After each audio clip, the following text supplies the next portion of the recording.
Broadcasting live from the Business RadioX studios in Atlanta, Georgia. It's time for High Velocity Careers. Brought to you by Kennesaw State University's Executive MBA program, the accelerated degree program for working professionals looking to advance their career and enhance their leadership skills. For more information, go to kennesaw.edu/EMBA. Now, here's your host. Welcome to another exciting and informative edition of High Velocity Careers. Stone Payton here with you this morning. This is going to be a good one. Please join me in welcoming to the broadcast Mr. Will Chilvers. How are you, man? I'm doing great. Thanks for having me. Well, it is a delight to have you on the broadcast. We also have Mr. Daniel Fortes with us. How are you, man? Great, Stone. Thank you very much. I got a ton of questions, guys. I know we're not going to get to them all, but I think a good place to start, I'm going to ask each of you, if you would, and I'm going to start with you, Daniel, if that's okay. Maybe just could you give us a little bit of an overview of your career path and, I don't know, maybe even a couple of milestones along the way. How'd you get here, man? Absolutely. No, thanks. So I think probably starting with where my origins are. I'm originally from Brazil. I grew up in Rio de Janeiro, and I had early ties to the U.S. since my, puberty years, and I lived in the U.S. as a teenager, went back to Brazil, finished schooling, and then decided to get into medical school. So I got to medical school, and then I realized that I wanted to come to the States for training. So that ended up happening in 2001. Where I married my lovely wife, and we moved from Rio to San Antonio, Texas, where I did the first part of my training as a general surgeon. Then I decided that I wanted to pursue further training, and I went to Minnesota at the Mayo Clinic, where I did my cardiothoracic surgery training. And then from that point on, I decided that academia wasn't what I was looking for in medicine. I really wanted to be more patient-centered. So I took a job in private practice in the Washington, D.C. area, in Northern Virginia. That was very informative, learned a bunch from older senior partners. And then from there, my entrepreneurial sort of motivations took me to Austin, Texas, where I joined a very large group in the city, and I was the first person that did what I do, which is essentially thoracic oncology, which is lung cancer, robotic surgery. So it was very exciting as an opportunity early on in my career. I was only 4 years out of training to go to Austin to build from scratch a thoracic oncology program. So that's kind of how it started my journey. Hitting some hiccups in the way and some frustrations, and realizing how physicians truly are dependent these days on hospital administration and their support. And with that, things in Austin did not turn out to be what it was expected to be. And I moved to Georgia, to Atlanta 3 years ago, to seek new grounds, with opportunities for leadership here. And then soon thereafter, I took over the directorship of our division here at Wellstar, and realized that I needed more business skills. That for me to be able to track what I saw as my next step in my career, to really be able to be a leader in defining healthcare in a different way and empowering physicians to have more say in how medicine is done and how the business of medicine is conducted, led me into joining the KSU EMBA program, which we graduated in May last year, myself and Will, right? Will, this guy can't hold a job. That's what I took from all that. No, I'm kidding. All right, so say again where you are now. What are you doing right now? So right now I'm a thoracic surgeon at Wellstar. I'm the chief of the division of thoracic surgery. Yeah. So what are you finding the most rewarding? What's the most fun about that work for you, man? So again, medicine is something that is very demanding. And to me, it's really the direct patient contact. That's one thing that really fulfilled me for the longest time. And no matter what happened around, as long as I had good relationship with my patients and I could see them and do how I saw fit, it was good enough. And then soon thereafter, I realized that there's so many things to be fixed in healthcare that simply being a practicing physician wasn't providing as much fulfillment as initially did. That I really wanted to be able to change things for the better for all. Now, healthcare, I mean, lots of issues with staffing, with patients' rights, physician rights, and well-being, and finance. I mean, there's so many issues going on and so many challenges, and I want to be part of that solution rather than just sitting on the back end, doing my day-to-day job. So I apologize, Will. That's going to be a tough act to follow. This guy's accomplished a lot. Yeah, when you asked him to go first, I had that exact thing. Well, tell us how you got here, man. What's your backstory? Yeah, well, interestingly enough, I'm actually not from the U.S. either. I was born in the U.K. I moved to Florida when I was 10 years old, and I actually moved because my dad, who's an entrepreneurial spirit at heart, a serial entrepreneur really most of his life, he was asked to come and help start a doctor's office by a friend of ours. And so that was my first kind of exposure into the life of a healthcare person. And he was the administrator of this practice, and he ended up moving into hospitals. And so I spent countless hours on the porch with my dad, just constantly hearing about a healthcare administrator, the administration side, the hospital administration side, as Daniel mentioned, working with physicians, and how those relationships materialize, and how critical those links are to any sort of success in healthcare. Really, it really is a partnership between the two sides. So I kind of come at it from a different side in that perspective. I moved up to Georgia in 2002, and I actually did my undergraduate at Kennesaw State. I did a business degree there. And so after I was done with that, I was able to get an internship at Emory Healthcare here in Atlanta, Georgia.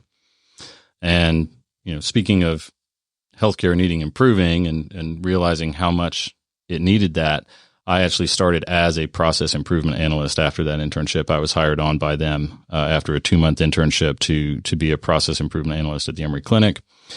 And there's all sorts of evaluating and sitting around and observing the physicians in their environments and coming up with ways that we could operate more efficiently, how their time could be more value add, trying to eliminate the waste, because people talk a lot about how much waste there is in healthcare. And so I spent a lot of time working with the doctors trying to figure out, okay, how do we let you focus on the patient care component of your job and less on the administrative side of the fence and kind of the busy work, if you will. So that's kind of how I got into healthcare. I ended up getting promoted a few times while I was there. I ended up as a clinical operations manager, but I was still a process improvement analyst. So by the time I left there, I had 3 jobs. And I moved to Northside in 2010, Northside Hospital here in Atlanta, Georgia, as a manager of their pain treatment and spine centers and radiology outpatient centers. And I've been there now since then. We did a lot of different things there. I spent some time in the hospital. I was the manager of their Atlanta Hospital radiology department for a year, which exposes you to all the modalities throughout the hospital. You work with cardiology, you work with the emergency department, you work with the intensive care units, you work with surgery, and it really gives working in a hospital environment really enlightens you to just how many facets there are to healthcare. And that was an amazing experience. I really enjoyed that. And then we got into a lot of merger and acquisition type things. I don't know if you know, but a lot of people that are in healthcare certainly do. Oftentimes a hospital is putting their sign on something all over town, right? You see urgent cares with a Piedmont or a Wellstar sign pop up. Northside has signs on buildings all over town that have become sort of medical office buildings for us. And we've affiliated with different practices around, North Georgia. And I was heavily involved in that on the imaging front when we went out and bought a lot of independent imaging facilities to help support our affiliations and our relationships with physicians in the more rural areas around Georgia. So that was also a pretty exciting experience. And that's kind of how I've ended up where I am today. And where are you today? What's your role today? So I'm a director of radiology services at Northside Hospital, specifically focused in outpatient imaging services. And I currently cover a region from Ackworth to Warner Robins, which is down south of Macon. So it's pretty good spread. So you described having an opportunity to work in and around a lot of different disciplines. That strikes me as a best practice, probably for a variety of industries. Would you agree with that? Yeah, absolutely. I mean, not even just the various different sort of modalities within a hospital system, if you will, but also the different business modalities that exist within it. You know, I've had a lot of interaction with revenue cycle, with finance, with analysis of capital planning and strategic, heavily involved in the operations, obviously, but just touch points throughout the system really give you a very broad understanding of not only the different clinical components, the different departments within a hospital system, but also a business in general, a very large business. You know, you've got departments for everything, right?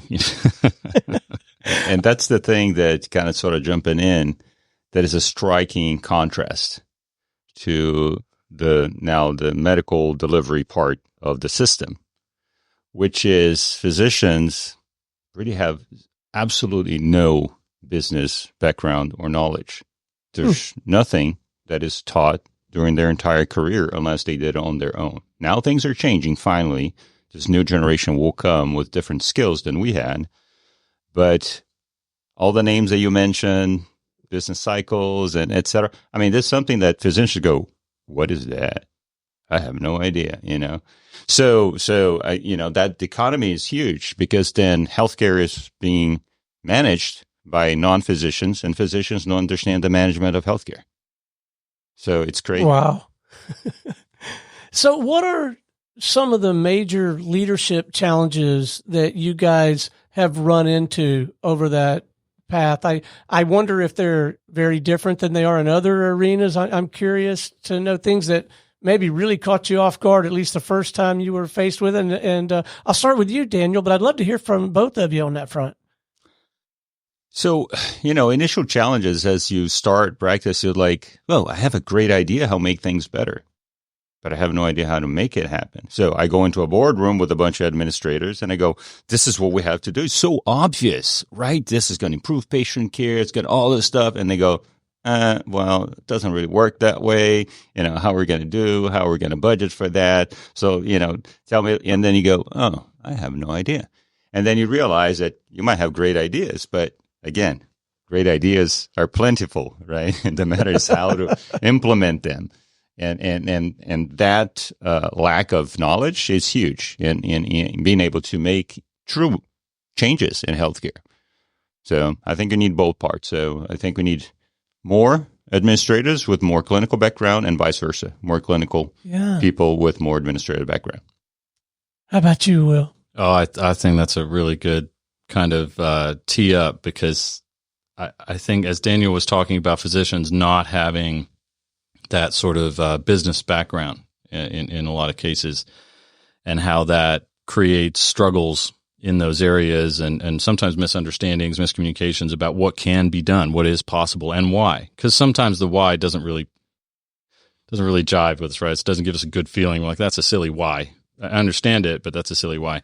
But the biggest leadership challenges that I see often stem from leaders who have a clinical background not understanding the whys and the hows of how the business, because most of our leaders are former nurses or former radiologic technologists, or they've been in the line, if you will. They might not be physicians, but certainly at the operations level, they've worked their way up through the ranks, which makes sense because they have an intimate understanding of how the operation works, how the patient flow occurs.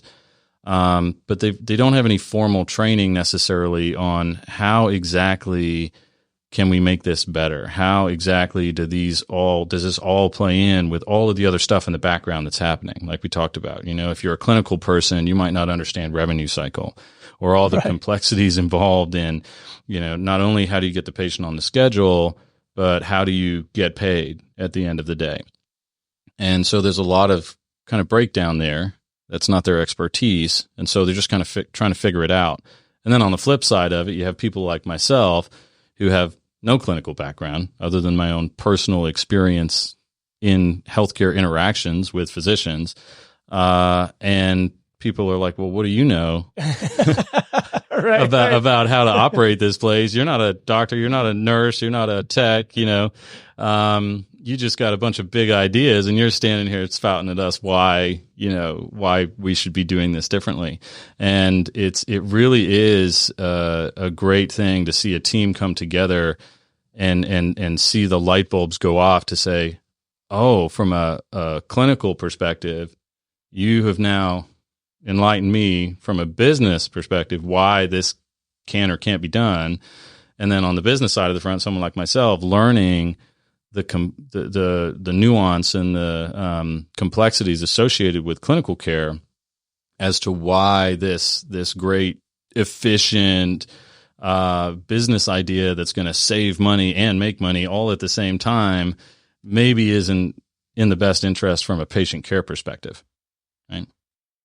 Daniel, everything I know about doctoring, you could stick in your eye and still see out, but it seems like you guys are already so busy. Where in the world did you find the time? How did you find the time to pursue an executive MBA, man? I'm still asking myself that same question. Yeah. Because to be honest with you, as exciting as it was, I enjoyed every single weekend that we had classes, and I specifically chose KSU because it was something that I could fit into my schedule because I couldn't really change my clinical schedule. It's not like I took a sabbatical to do this, right? I have to do it on the side.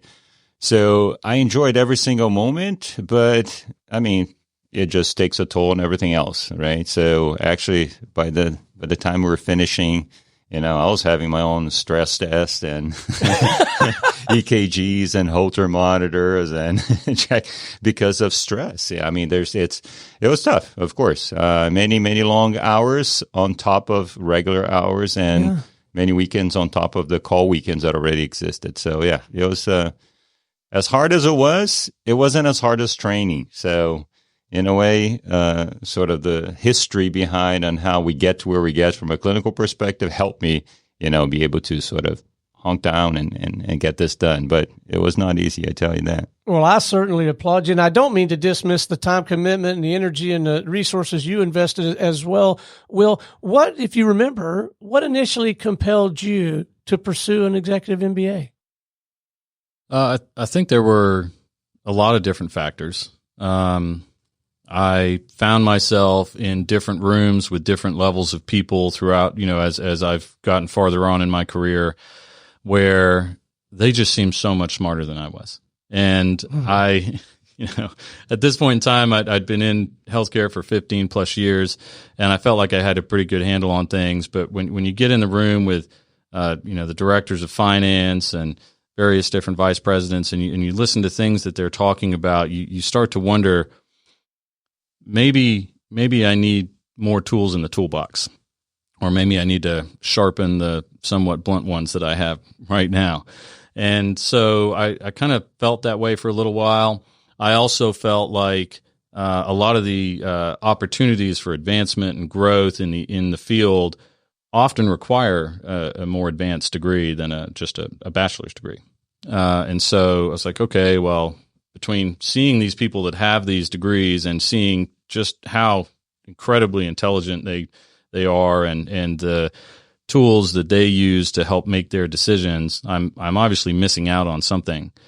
And so I started exploring the different opportunities to participate in a program.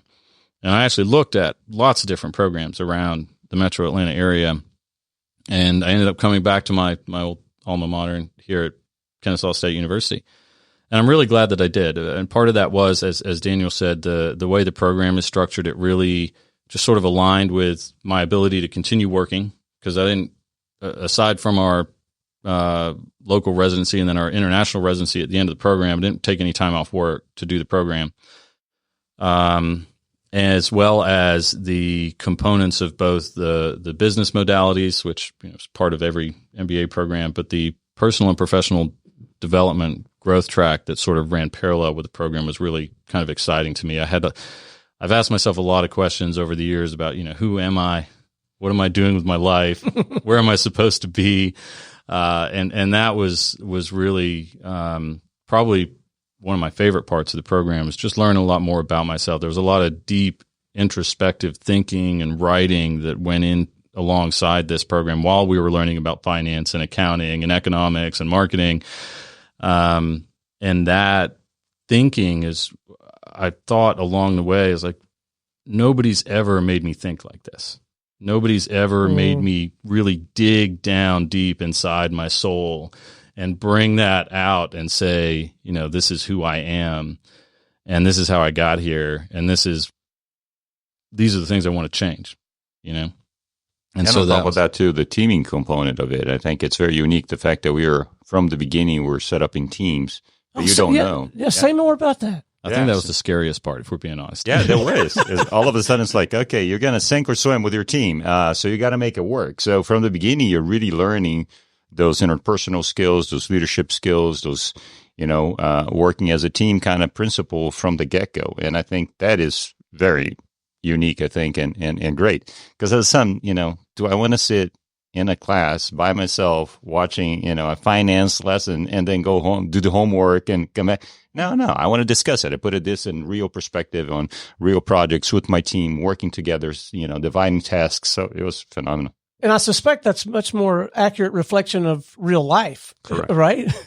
Oh, yeah. The philosophical debates that Daniel and I have had about healthcare over the last 2 years, they're just endless. I mean, we could have gone on forever trying to solve the problems of the world, right? Like we all want to do. I'll give you a little bit of a heads up, Will. Those life purpose questions, those will continue even when your hair is white as mine. So those aren't going away. Thanks for that. I appreciate it. I had a mentor early in my career that told me, he said, Stone, competency is really a moving target. And what he was trying to impress upon me is that it was kind of, he was trying to impress this life learning mentality on me and trying to help me get my arms around the fact that, man, things are going to change, and you're going to have to learn not only how to personally adapt to that, but you're going to have to lead other people through that. I'd love to hear your thoughts on planning and executing change. I got to believe it's rampant in the healthcare arena, like it is in some others. No, for sure. That's exactly something I learned one of my mentors do. I never really understood what he meant. He came to me, Dan, one day, you have to realize that you have to sort of reinvent yourself every 5 to 7 years. And I go, what do you mean? I mean, I don't know what that means. And then through life, right? Now I'm 20 plus years in healthcare. It's like, oh, I get that, right? Because your perspective of life, your perspective of the job, of everything that you do changes as you gain more experience, as you age, as you gain life experience, family, and all those things. Your prerogatives and your focuses change, and that's absolutely right. And how to change that. And so this is my cycle of renovation for this, I guess, 4th 5-year stint of my innovation. So and absolutely that's key. That's key. The world continues to evolve, and if you stay behind, you literally stay behind. Yeah, I mean, I think one of the interesting things that Professor Davis shared with us, and I think he stole this from somewhere, but he admitted that he said he got it from somewhere, is better, better, better, better. Right? We all want to wave a magic wand and fix everything. Right? We spend so much time like, how do we fix this in a big way? And the reality is that those sort of mass sweeping immediate changes are very unrealistic for so many reasons. and they are beyond unrealistic in healthcare in many, many ways.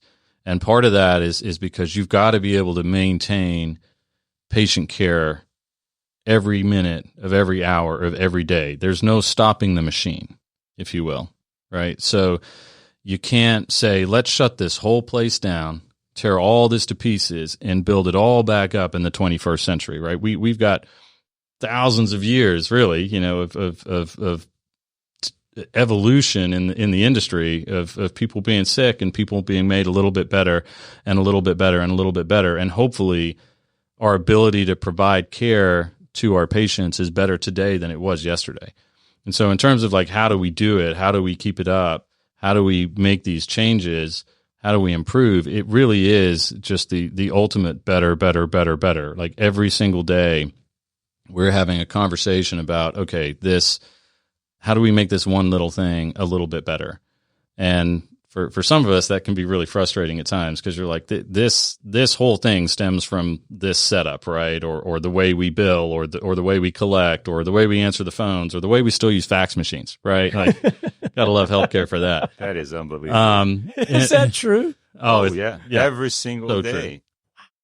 Yeah. So, you want to talk about like, evolution, right? We're still hanging on to some relics.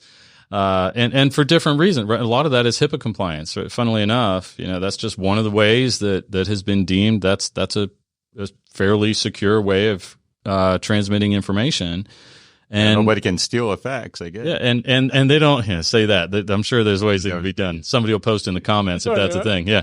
But yeah, so we spend so much time thinking about, if we could just get healthcare into the 21st century, things would be so much better. But you can't stop it. You can't stop everything, throw it all out, bring it all back together in this, new modern era. And everybody in every healthcare organization around the country and around the world is in a little bit of a different place, right? They might be a little bit ahead. They might be a little bit behind. But we're all trying every single day to make people's lives just a little bit better and provide a little bit better care than we were able to provide yesterday. Yeah, and it's quite amazing, right? If you've ever been part, and I know you have, and so have I, part of really major changes in operations or whatever that happens at a hospital level, at a clinic level, the disruption is amazing.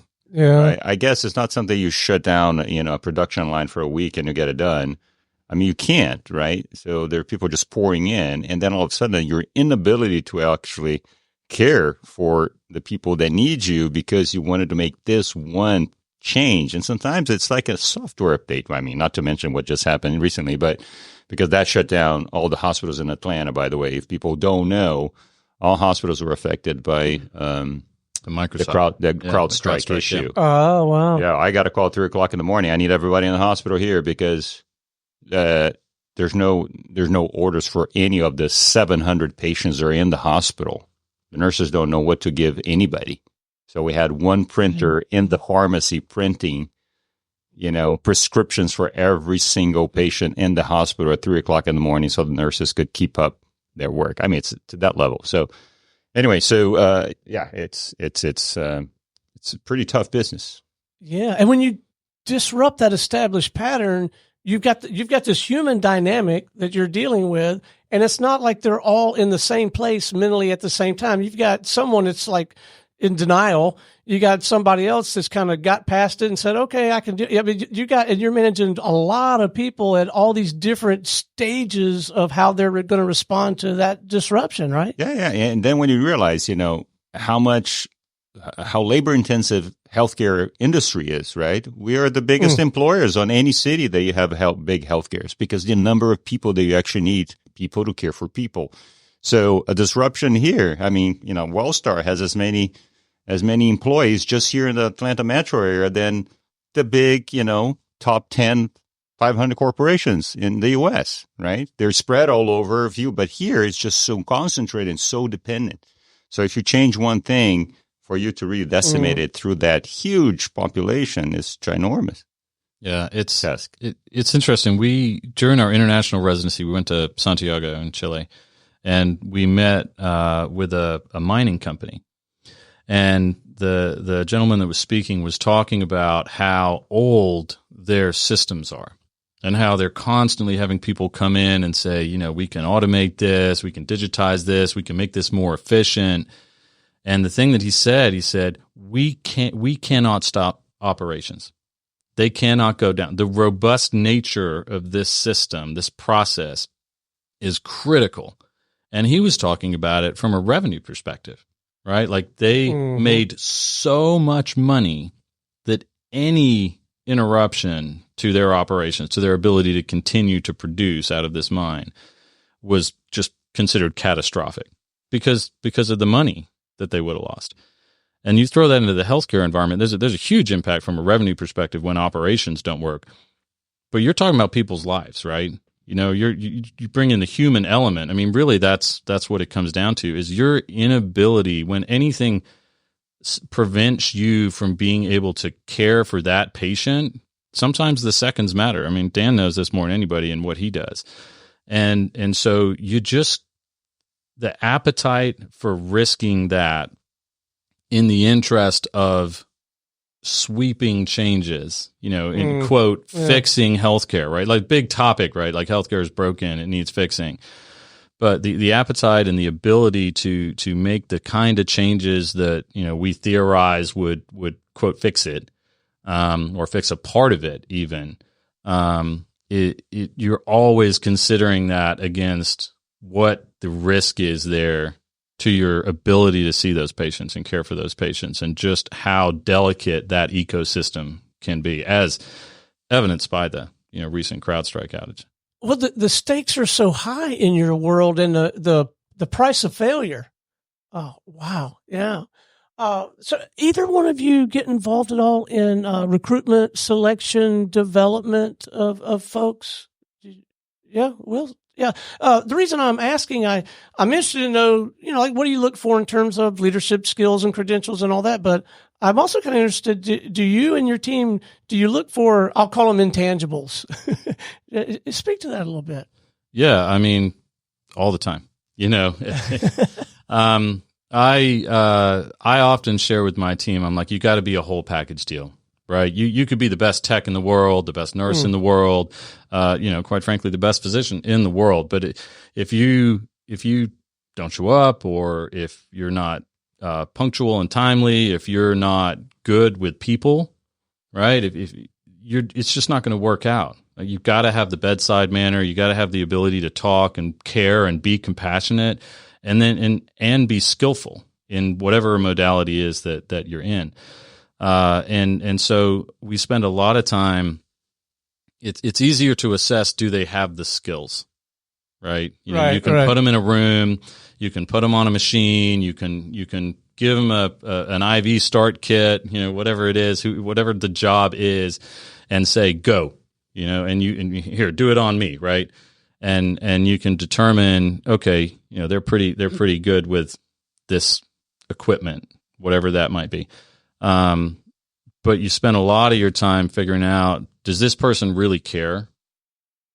Do they love the sort of the mission of healthcare, if you will, of helping patients get better, and are they able to work in a team? Because every interaction in healthcare involves some sort of a team. And often the team is very fluid, right? There's 5 people that work together in the beginning, and then half of those people move into the next team and the next team and the next team. And so it's just like this big constant back and forth in waves of these people all having to work together and trust each other. And that is a huge thing that we talked a lot about in the program, in the executive MBA program, is trust, and just how critical that is. In the ability to provide, because if Dan doesn't trust me as a healthcare administrator to have his best interest and his patient's best interest at heart, it's going to be very difficult for us to come up with solutions that help the patients at the end of it all. And the same goes for every single interaction throughout healthcare. So when you're recruiting these people, when you're interviewing people, when you're developing people from a staff level position into a leadership level position, You've got to have a real good kind of finger on the pulse, if you will, about where their head's at and where their heart's at. And can you trust them to do the right thing always? And some of that comes from you as a leader. If you instill an environment where people are afraid of being in trouble because the stakes are so high, and so anytime something goes wrong, which it does, right, things go wrong. Sure. There's a huge human element in everything that we do, and people make mistakes. And so if people feel like every time they make a mistake, they're going to get in trouble, it kind of encourages people to try and sweep things under the rug, or I didn't see it, or let me fix it. I'm going to fix it. I'm going to make it right. And sometimes they make it worse, and they need to come to you and ask for help. And so you've got, as a leader in healthcare, you've got to instill that, like, it's okay, right? I'm here. I've got your back. Stuff happens. I just need you to tell me what's going on so I can help you, right? And that comes with, compassion and love for the people that work for you. And if you don't have that, it's going to be tough for you to be really successful as a healthcare leader, because your people have got to come to you when something's going wrong, so that otherwise it just goes sideways very quickly. Yeah, the clinical side is very similar because, at the end, you can probably teach skills to most people. Sure, you're looking for a microcerebral surgeon. That guy needs to have the skill if you're going to hire him. But for the most part, in terms of the ancillary team that supports, which is 90% of people taking care, physician is just a minuscule part of the patient care, right? Focused on physician is wrong, right? Because really healthcare is much more. That one encounter from the physician is much smaller than the entire team that actually cares for the patient throughout their journey. So those folks, you can, as long as they show the skills that they can learn, really what we're looking for is first the interpersonal skill. I mean, can you truly care for people? Do you really, are you interested in helping others? And are you reliable to, when you don't know something, to reach out? You need to. So that's kind of what we look. It's, maybe the resume gets you in the door, but at the end of the day, it's always that one-on-one interaction, personal values and all that that's really are crucial for our industry. So, Dan, what do you do when you're not doctoring, man? Most of our listeners know that I like to hunt, fish, and travel. What do you do when you're not doing this? Yeah, so actually, I've taken quite a bit of hiatus because of this program, but my lifelong passion is music. I've been a drummer since age 12, and I'm not going to officially say it, but one of the reasons to move to Austin was the bass music scene as well. So there was another stimulus. I had multiple bands, used to play out all the time. But since I moved to Atlanta, that has gone into the back door. So, that's part of my new program now. It's go back and find a new band and keep rocking out. And absolutely. We got to get you back out there, man. You got to come play Woodstock. Oh, God. How about you, Will? What do you do to kind of get away, recharge? Yeah, I've got a lot of hobbies, but I guess my main ones, and I didn't really get into it, but I actually started out my career in residential construction. And so I still play in that area in my own home, right? So I do a lot of stuff around the house. I have a shop that I built, but my other passion is cars. I've always loved cars. I loved cars since I was a little kid, as long as I can remember. My dad had some stuff that I thought was cool back in the day, and it just kind of stuck. And so I've got a shop, and I weld a little bit, but I fix, rebuild, replace, engine swap, just any kind of thing I can get into in that environment, and something that I find a little bit interesting. That's some funny stories here. It comes a weekend in the NBA, and then I went that weekend to somewhere else, and then I came back with a new Mercedes. And he's telling the story. An old Mercedes. I'll buy that car. Yeah, literally that happened. Like at the end of the semester, right? I went on a guy's weekend with some buddies, and a friend of mine has a lot up in Knoxville, Tennessee. And he had this really cool Mercedes wagon just sitting in the lot. And I was like, where'd you get that from? He's like, I bought it at the auction. I was like, yeah, okay. Didn't think much of it. Went away for the weekend, came back, went back through. I was like, you want to sell it? Came home with it. I drove it home. My buddy drove my other car, and I drove it 200 miles home that day. And I've been working on it since then. And actually, so, ask what do you do? Like I try to spend time with my kids. They're still young enough that they think I'm cool sometimes. My 15-year-old, it dwindles, but it goes away quickly. But we've been working on that car together, with the hope that it's gonna become her car, and so that's been a lot of fun. But those are my sort of main hobbies. All right, we got a plan. We're gonna hop in the wagon and we're gonna come to your gig. And I love the fact that the Englishmen bringing wagons back. Right. Oh yeah, I love a station wagon. The U.S. do not appreciate them. Right, I love them too. Can't get one here. All right, before we wrap, I'd love it if we could leave the high potential person that really wants to accelerate their career. They're thinking through, okay, what should I be doing? And I don't know if it's what they should be reading, something they should do or don't do. But from each of you gentlemen, if we could have at least maybe one kind of actionable pro tip, man, if you're thinking about continuing that career path and you really want to accelerate your career, any insight, perspective, advice, scar tissue, let's leave them with a couple of nuggets before we wrap. Scar tissue, I think that's probably the most valuable learning from my perspective in my journey. Again, physicians are very self-centered. I know it all. It's all about me. I know how to do things better.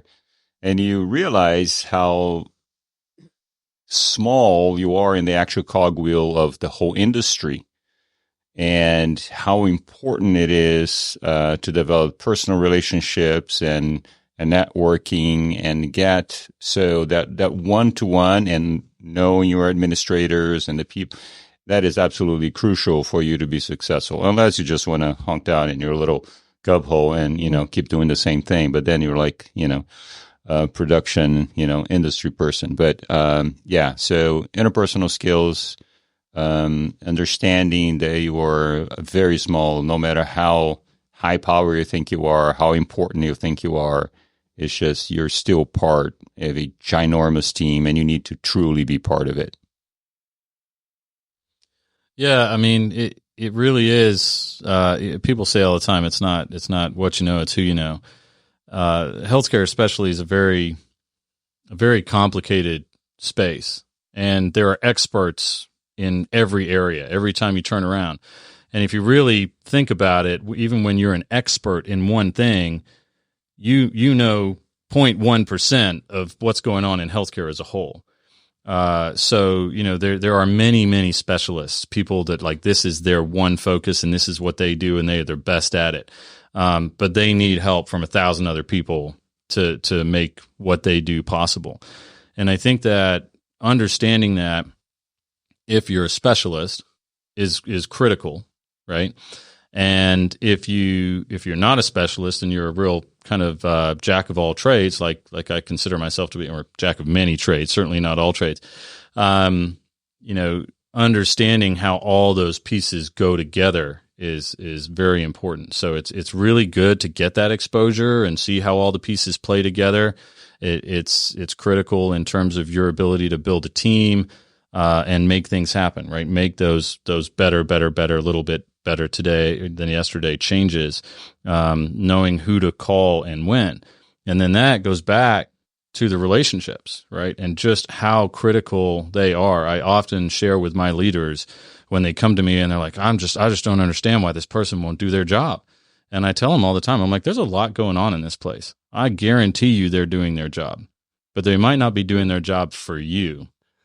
And so the question you need to be asking is not me, why won't this person do their job? It's why aren't they doing their job for you?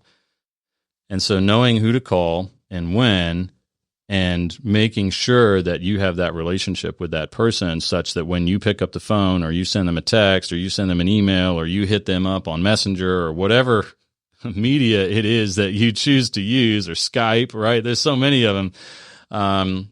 That they respond and they want to help you.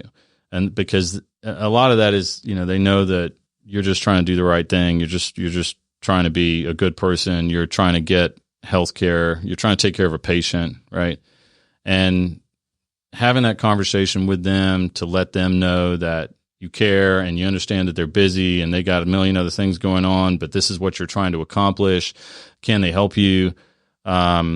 Is very critical in being successful. I think in any environment, really, but certainly in our world, it's very key. Well, it's very human intensive, so you have to be good with humans. Well, gentlemen, it has been an absolute delight having you on the broadcast this morning. Thank you for your insight, your perspective, and your generous spirit. You guys have been very generous with your experience, and man, the work you guys are doing is so important, and we sure appreciate you. Thank you. Thanks, Stone. Appreciate Pleasure it. being here. Thanks for having us. My pleasure. All right, until next time, this is Stone Payton for our guest today, Will Chilvers and Dan Fortes, and everyone here at the Business RadioX family, saying we'll see you again on High Velocity Careers.